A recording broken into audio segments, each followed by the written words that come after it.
अंगणवाडीमध्ये दिला जाणारा पोषण आहार निकृष्ट असल्याचा एक व्हिडिओ सोशल मीडियावर शेअर करण्यात आला होता आणि ज्या व्यक्तीनं हा सोशल मीडियावर व्हिडिओ शेअर केला होता त्या अंगणवाडी सेविका देवयानी पारधी यांच्यावर बडतर्फीची कारवाई करण्यात आली आहे।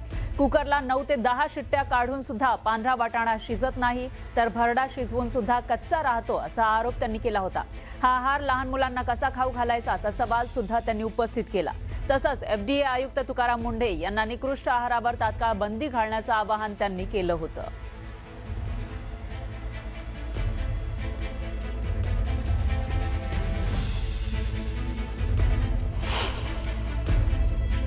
आमच्या अंगणवाडीच्या मुलांना येणारा फेडरेशनचा पूरक पोषण आहार, मग त्यामध्ये भरडाई, साखरे, वाटाणाई, मुगडाळी, तांदूळ, हळद, मीठ, मिरची, तेल असा हा कच्चा माल येत असतो। तर सगळ्यात महत्वाचं मला सांगायचंय की त्या आहारात येणारा हा पांढरा वाटाणा, हे बघा आता तुम्हाला हा वाटाणा शिजलेला आहे का कच्चा आहे हे तुम्ही ओळखून दाखवा। तुम्हाला वाटत असेल हा वाटाणा कच्चा आहे, पण हा वाटाणा कच्चा नाही, हा वाटाणा शिजलेला आहे। तर मुलांच्या रोजच्या दैनंदिन आहारामध्ये जर दुसऱ्या दिवशी जर उसळ असेल ना तर आम्ही काय करतो, हा वाटाणा आदल्या दिवशी भिजत घालतो आणि दुसऱ्या दिवशी 9 ते 10 शिट्ट्या घेतो, 9 ते 10, तरी वाटाणा शिजला जात नाही। हे बघा, हे बघा, हे बघा, किती पण दाबला तरी वाटाणा आयताच नाही। सगळा वाटाणा तसंच आहे, थोडा थंड झाले की वाटाणा एकदम कच्चा होऊन जातो, हे बघा। आणि मग अशा वाटाण्याने मुलं काय करतात, पोट दुखवतात। मग तुम्ही सांगा, जर असा आम्ही मुलांना आहार खाऊ घालायचा का? तुम्ही सांगा। अक्षरशः मुलं हा वाटाणा खायला कंटाळा करतात, नको म्हणतात ती मुलं। मुलांना काही होऊ नये म्हणून मी तो व्हिडिओ सादर केला होता की मला वाटलं चला आपल्या मुलांना कुठंतरी चांगला आहार यावा, कुठंतरी त्यांना चांगला खाऊ मिळावा। ह्या माध्यमातून मी तो व्हिडिओ तयार करत असन तर ह्यातनं माझं काय चुकलं की जेणेकरून ICDSच्या अधिकाऱ्यांनी मला अंगणवाडीतून कायमस्वरूपी कामावरून काढण्याचं नोटीस काढताय। माझं चुकलं असेल तुम्ही जरूर नोटीस काढा।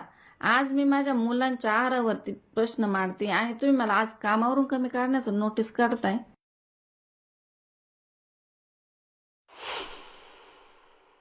तुमच्यावर आरोप केले जात आहेत, अधिकाऱ्यांकडून पण आरोप केले जात आहेत, लोकप्रतिनिधींकडून पण आरोप केले जात आहेत, तुमच्या निलंबनाची कारवाई झाली आहे। आता एकूण तुमची काय मागणी आहे सगळ्यात? आता मला सांगायचंय, आता त्यांनी मला कामावर घ्यायचे आश्वासन दिलं होतं, लेखी स्वरूपात नाही दिलं पण तोंडी स्वरूपात त्यांनी दिलं होतं। आपण त्याच्यावर विश्वास ठेवून चाललोय, बाबा नाही आता मला इथे घेणार आहेत कामावरती। तर आज मी जर लाईव्ह बातमी बघतीये, आपले आमदार वळसे पाटील हे म्हणतात ते तुम्ही शाळेच्या वेळात दुसरे व्हिडिओ तयार करता, तुमचं शैक्षणिक मुलांवरती लक्ष नाही, तर तुम्ही त्याचा खुलासा करा आणि मग त्याच्यावरती मला बोला। तुमचं कामच आहे ते बोलणं, पण तो आधी खुलासा करा, प्रत्येक गोष्टीचा करा, आहाराचा करा, शैक्षणिक खेळ, शैक्षणिक ते सगळं खुलासा करा आणि मग तुम्हाला जे ठरवायचं ते ठरवा। तुमची मागणी काय, आता शेवटची मागणी काय तुमची? माझी अशी मागणी आहे, माझी चूक नाही, मी ती मान्य करणार नाही, मला कामावर घेण्यात यावं। धन्यवाद।